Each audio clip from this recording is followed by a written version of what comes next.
마태복음 14장 1절부터 12절까지 말씀 제가 봉독해 드리겠습니다. 그때 분봉왕 헤롯이 예수의 소문을 듣고 그 신하들에게 이르되 이는 세례 요한이라 그가 죽은 자 가운데서 살아났으니 그러므로 이런 능력이 그 속에서 역사하는도다 하더라. 전에 헤롯이 그 동생 빌립의 아내 헤로디아의 일로 요한을 잡아 결박하여 옥에 가두었으니 이는 요한이 헤롯에게 말하되 당신이 그 여자를 차지한 것이 옳지 않다 하였음이라.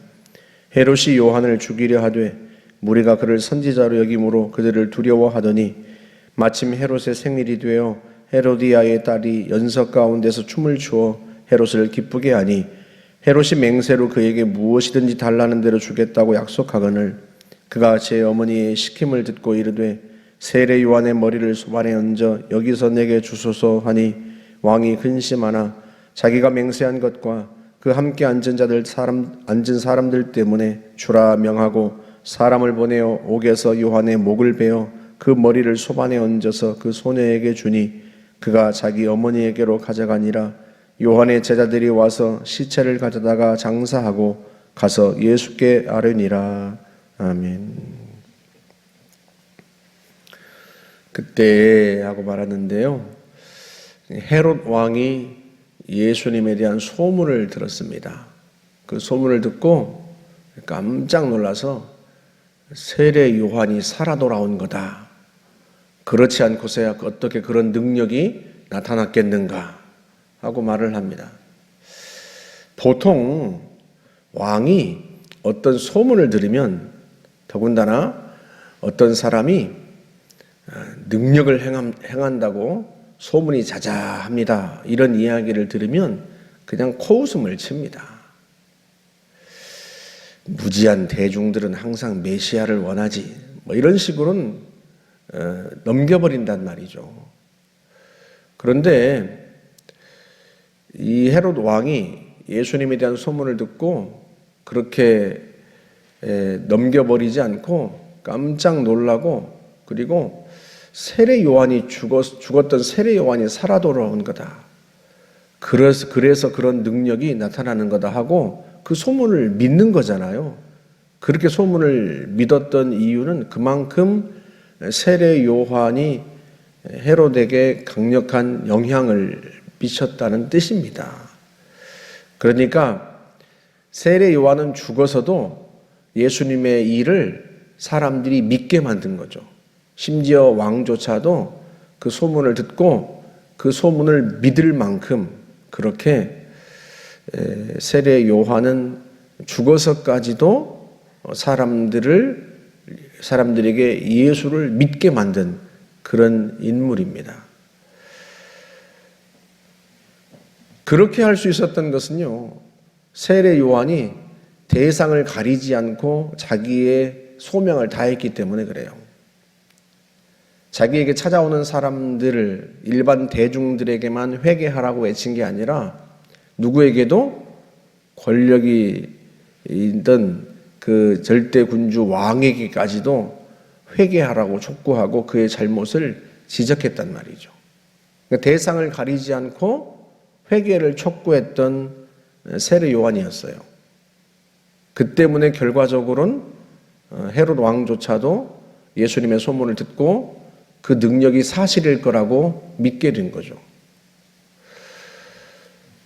요한은 사람들에게 세례를 베풀면서 그 영광을 자기가 차지하는 게 아니라요, 누구를 전파했어요? 예수님을 전파했습니다. 사람들이 세례를 받으러 오니까 나는 물로 세례를 베풀지만 내 뒤에 오시는 이가 있는데 나는 그분의 신발끈을 풀기도 감당하지 못한다. 그분은 성령으로 세례를 베푸실 것이다 하고 이야기를 합니다. 요한복음 1장 31절에서는 자기가 온 이유를 그렇게 말하죠. 내가 와서 물로 세례를 베푸는 것은 그분을 이스라엘에 나타내려 함이라. 예수님을 사람들에게 나타내려고, 예수님을 사람들에게 드러내려고, 그래서 자기가 세례를 베푼다는 거예요. 그래서 사람들에게 자기가 회개를 촉구하고 그들의 잘못을 지적하고 죄를 회개하라고 이야기한다는 거예요. 그러니까 세례 요한은 철저하게 예수님을 드러냈던 인물이에요. 심지어 그 제자들까지도 예수님께로 보내죠. 보라, 세상 죄를 지고 온 하나님의 어린 양이다. 그 말을 듣고 세례 요한의 제자였던 사람들이 예수님께로 갑니다. 그 중에 한 사람이 누구예요? 안드레. 세례 요한의 제자였다가 그 스승의 말을 듣고 예수님의 제자가 된 사람이 안드레입니다.